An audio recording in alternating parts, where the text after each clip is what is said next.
Polda Metro Jaya menahan 3 warga sipil terkait kasus penculikan, pemerasan, dan penganiayaan yang juga melibatkan 3 oknum prajurit TNI Angkatan Darat. Ya, seorang tersangka yang merupakan ipar dari salah satu oknum prajurit ini berperan sebagai sopir saat penculikan. Nah, sementara itu 2 tersangka lain ini berperan sebagai penadah hasil kejahatan. Polda Metro Jaya terus menyelidiki keterlibatan warga sipil dalam kasus penculikan, pemerasan, dan penganiayaan yang menyebabkan seorang warga asal Aceh, Imam Maskur, tewas di tangan 3 oknum prajurit TNI Angkatan Darat.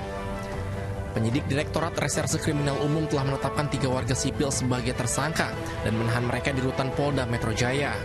Ketiga tersangka adalah ZSS, HR, dan AM. Dari hasil pemeriksaan sementara, ketiga tersangka memiliki peran masing-masing dalam kasus ini. Tersangka ZSS yang merupakan ipar dari oknum prajurit TNI berperan sebagai sopir saat penculikan terjadi. Sementara 2 tersangka lain berperan sebagai penadah hasil kejahatan. Ketiga tersangka hingga kini terus diperiksa intensif dan polisi berkoordinasi dengan polisi militer Kodam Jaya dalam menangani kasus ini. Penyidik kan melakukan proses ini dan berkoordinasi dengan Pemdam Jaya, ya.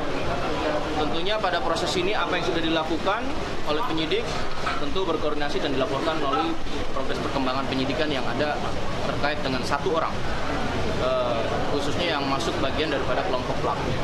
Yang 2 lagi adalah 480 ya, atau penadahan terhadap barang dari hasil kejahatan pelaku. Sebelumnya, polisi militer Kodam Jaya menetapkan 3 oknum prajurit TNI Angkatan Darat sebagai tersangka dalam kasus penculikan, pemerasan, dan penganiayaan yang menewaskan Imam Maskur. Korban dianiaya lantaran pihak keluarga tak kunjung membayar uang tebusan sebesar 50 juta rupiah yang dimintai ketiga tersangka. Ketiganya kini ditahan di rutan Pom Dam Jaya, Guntur, Jakarta Selatan. Muhammad Nur melaporkan dari Jakarta.